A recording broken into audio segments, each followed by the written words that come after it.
superior infraconstitucional, ela está numa relação direta com as normas superiores, até uma norma que vai fechar o sistema. Né? Ora, já que para validar uma norma inferior preciso de uma norma inferior, eu tenho que ter um fim, um limite do sistema. Senão ele ia ser ad infinito. O limite do sistema seria a norma fundamental, que é uma norma pressuposta e que estaria acima da Constituição. Né? A Constituição ela serve nada mais do que o elemento de validade, né, que está dentro do sistema. E a norma fundamental, como sendo pressuposta, ela é o arcabouço, né, de sustentação da Constituição. Né? Ora, nosso sistema jurídico não é assim. Uma ordem de serviço ela só é válida se ela está em consonância com a Constituição.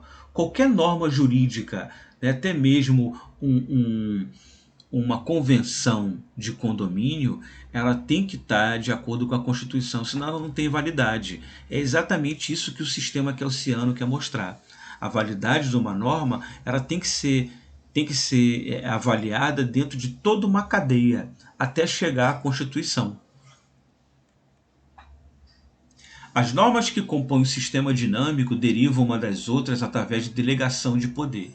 Ou seja, a Constituição delegou poder a uma norma infra que determina um certo tipo de legislação. Né? Então, todo sistema não é composto por conta de um conteúdo. O conteúdo é o que menos importa para o Kelsey. O que interessa para o sistema kelseyano é o modo como aquela lei reage com uma lei superior. Né? As normas são produto de interação normativa de autorizações consecutivas, ou seja, uma cadeia de competência. Né? Nessa relação de competências, né, o que interessa são as autorizações dentro do sistema. O sistema que autoriza, né, pela competência o que uma norma deve fazer. Né? E isso sempre de acordo com essa norma fundamental. Né?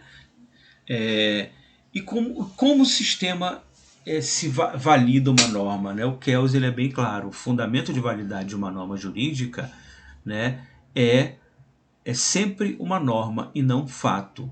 Isso demonstra o quê? Que o sistema kelseyano não precisa recorrer a nada fora do próprio sistema. Né? O sistema se autoexplica através das suas normas. A procura do fundamento da validade de uma norma reporta-se não à realidade, mas a outra norma que é derivável. Isso mostra que a cadeia, né, ela se autoalimenta o tempo todo. As normas estão sempre em relação umas com as outras, de modo que não existe nada fora, né, dessa relação. Aqui está, de certa forma, uma caracterização interessante da pirâmide, da hierarquização da norma em Kelsey. Né, eu tenho aqui as normas infras, as normas infralegais, infraconstitucionais e a Constituição. Olha que interessante, a norma hipotética fundamental ela está fora. Ela não faz parte ela não faz parte do sistema de hierarquização. A norma hipotética ela é uma norma pressuposta, ela é uma norma que não existe de fato, mas ela serve como elemento que vai dar base à Constituição.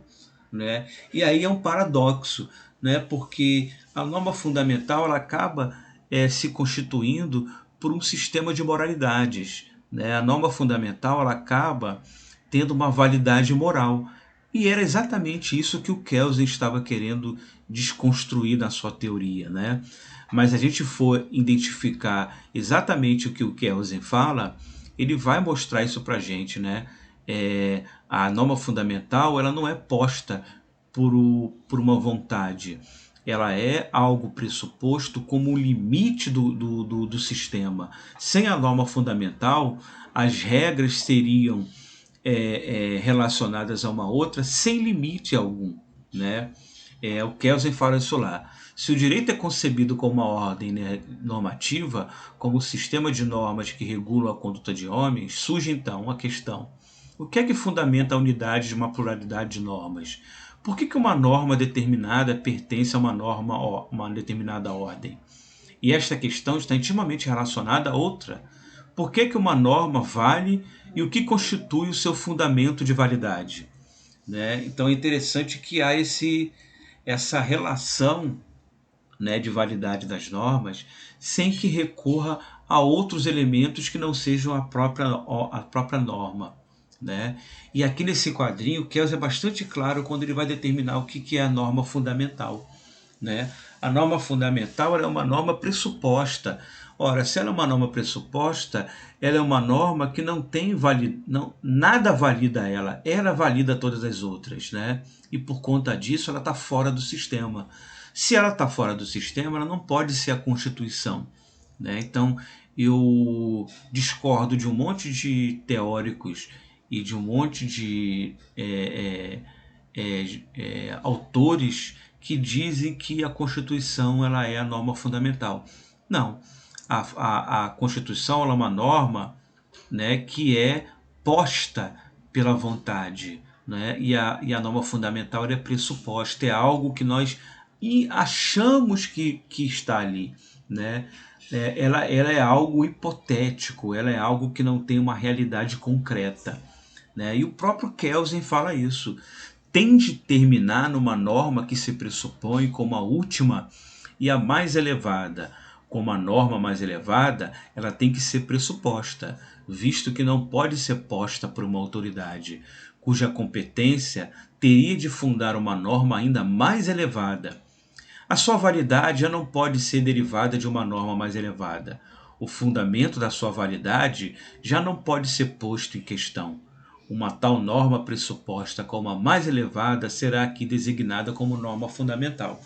Então a norma fundamental ela é hipoteticamente construída para dar um acabamento ao sistema. Mas é lógico que a Constituição ela tem um papel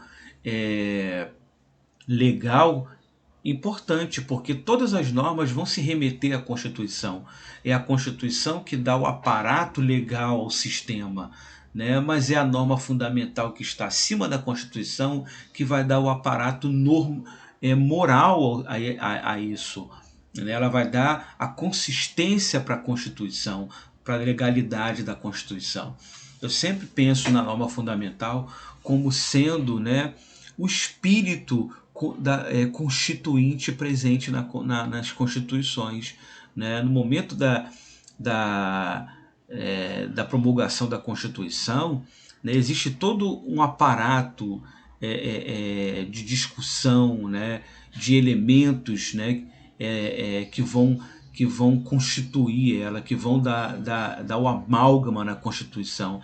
Exatamente isso que é a norma fundamental. A norma fundamental é esse resquício, né, desse elemento que está presente ali na Constituinte, que serve como um suporte para dar autoridade para ela. Né? Talvez o Kelsen tenha pensado nisso, né? Em um elemento que pudesse dar um suporte, né, para que a Constituição não perca a sua autoridade perante a todo o sistema. Né? Isso é muito importante, né? Porque embora seja algo contraditório com o próprio pensamento kelsiano, é algo que vai dar legitimidade para que os neoconstitucionalistas determinem a Constituição como um ponto fundamental. Né? E até que seja um elemento fundamental, né, para se argumentar a presença de uma moralidade dentro do aspecto legal. Né? Então esse fio da meada aí é que os neoconstitucionalistas vão pegar para fundamentar, né, o seu discurso de que o elemento moral ele é fundamental dentro das discussões jurídicas. Né? E isso a gente vai ver na próxima aula.